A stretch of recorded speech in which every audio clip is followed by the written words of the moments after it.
પક્ષીઓનું આગમન સુરખાબ અને કુંજના કલરવથી રણપ્રદેશ ગુંજી ઉઠ્યો. કચ્છના નાના રણમાં ઠંડીની મોસમની શરૂઆત થતાની સાથે જ હજારો માઇલનું અંતર કાપીને યાયાવર પક્ષીઓએ ધામા નાખ્યા છે.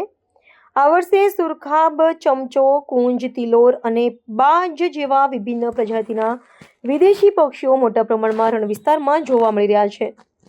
વન વિભાગ દ્વારા પક્ષીઓના સંરક્ષણ અને જૈવ વિવિધતાના મહત્વને સમજાવવા માટે ગુડખર અભયારણ્યમાં ખાસ પ્રકૃતિ શિક્ષણ શિબિરનું આયોજન કરવામાં આવ્યું છે. આ શિબિરમાં વિદ્યાર્થીઓને, પ્રકૃતિ પ્રેમીઓને પક્ષીઓની જીવનશૈલી, તેમના સ્થળાંતરના માર્ગો અને પર્યાવરણમાં તેમના યોગદાન વિશે વિસ્તૃત માહિતી આપવામાં આવી છે. નિષ્ણાંતોના મતે કચ્છનું રણ આ પક્ષીઓ માટે ઉત્તમ સંવર્ધન અને ખોરાકનું કેન્દ્ર હોવાથી દર વર્ષે યુરોપ અને મધ્ય એશિયાના દેશોમાંથી પક્ષીઓ અહીં આવે છે.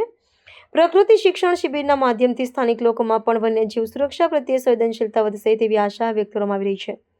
આગામી દિવસોમાં પ્રવાસીઓની સંખ્યામાં વધારો થવાની શક્યતાને જોતા વન વિભાગ દ્વારા પેટ્રોલિંગ અને દેખરેખની કામગીરી પણ સઘન બનાવવામાં આવી છે. શિયાળામાં અહીંયા મોટી એવી સંખ્યામાં યાયાવર પક્ષીઓ મુલાકાત લેતા હોય છે.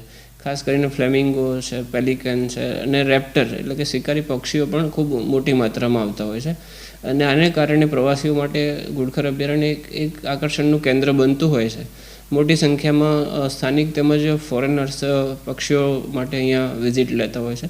પક્ષીઓની સાથે સાથે જુદા જુદા જે નાના રાણી પશુઓ છે, જેમ કે વુલ્ફ છે, હાયના છે, શિયાળ, લોકડી, આના માટે પણ એને નિહાળવા માટે પણ સહેલાણીઓ આવતા હોય.